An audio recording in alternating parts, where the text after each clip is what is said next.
So after the Wind Waker came out in 2002, the Zelda team said, yep, I'm not doing one of those again. So their next title would be much smaller and focus on this new technology of connectivity between the GameCube and the Game Boy Advance. So Eiji Aonuma, in his first role as producer, led the team on a sequel to Four Swords but on the GameCube. And at the time, this technology was pretty cool, using both the Game Boy Advance and GameCube simultaneously. But the problem with playing this game today is that you need a GameCube, 4 link cables, 4 Game Boy Advances, 4 dudes, and 1 copy of The Legend of Zelda Four Swords Adventures.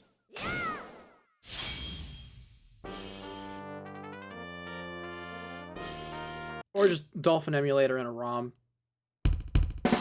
Okay, ready? Yeah. 3, 2, 1, go! Oh my god. No, Chris! wait! Chris! Oh Chris! god! Chris! Oh god! Chris! Oh, wait! Why are you going down? You pressed the wrong button! Yeah, but you went down! I didn't go down because you pressed Pegasus boots and you knocked us all, and then I got gravity. Oh, I'm the bad guy! Alright, it's down to the wire. Gambling, gambling, gambling, gambling! Oh, no! No! Go over to the other side and... Oh, frick, frick. The button. This clown again. What did Shadow say in the Shadow the Hedgehog of the video game? Disgusting Damn. black creature, Oh my get God. out of my face. Crap. Oh my god, I don't have a Let's save. see the money! And there's no money! What? Forgiven, never what? Never. Oh. Oh shit. As you can see, the main screen is the shared TV, and the 2 screens on the right are each of our Game Boy Advance screens. These are used for the inside of caves or for traveling to the Dark World. The overall gameplay of Four Swords are these large, level-based, Link to the Past type mini-dungeons. Working together to solve puzzles is a lot of fun, but there's also an aspect of competition in collecting these Force Gems. You need a certain amount to beat the level at the end, but they also make it a competition of who has the most Force Gems at the end. Does it really do anything? God. No, but does it feel good to win? Yeah, whatever. Whatever. I don't give a crap. No way. I don't give a crap. I don't give a crap or a fart. I'm just letting you know that. The puzzles can get hard, but we never felt stuck. We were always able to keep that momentum going forward. By combining our 2 brain cells, we were able to figure out how to solve really any puzzle. Oh my god, how did you know that?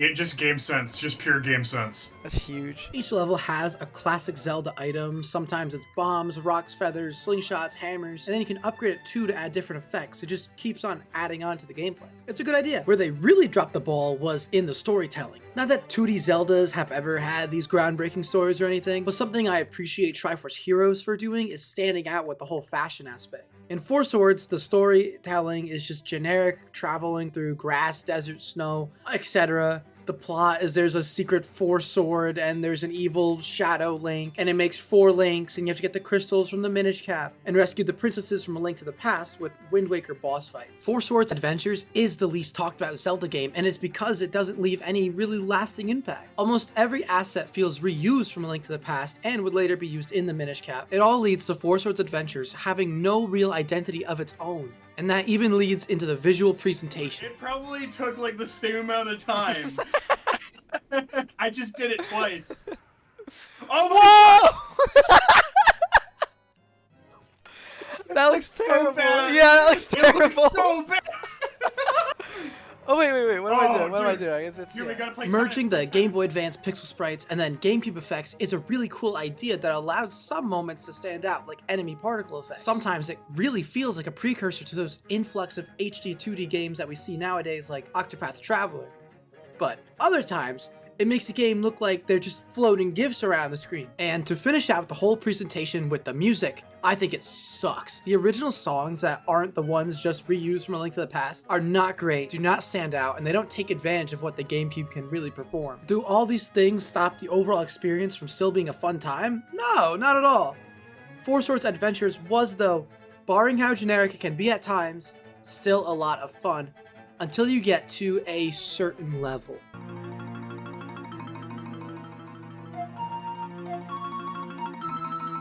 The village of the Blue Maiden encompasses all the limitations and everything mechanically wrong with this game. It is a level condensed in a village where you have to talk to NPCs and complete mini puzzles around multiple screens. They give you a bunch of different items to use, like a shovel or a lantern or Rock's Feather or Pegasus boots, but that's where this game's limitations really come in. each player is only allowed one item. So even though we have 2 links, we can only have 1 item. This is a stupid idea, so you're constantly item swapping and figuring out where you left the item and where to go, what screen to go to. The solutions aren't very obvious either, and you're only allowed to use 1 screen at a time. There's no exploring the village separately. It's the one non-linear level, and it's terrible. One of the solutions involves digging with the shovel item 1 specific tile of dirt, and there's at least 30 NPCs to talk to, and then there's a whole Dark World version of the level, essentially doubling some of the screens. It is poorly designed, it is not fun, and you're forced to listen to an awful track for the entire duration of the level.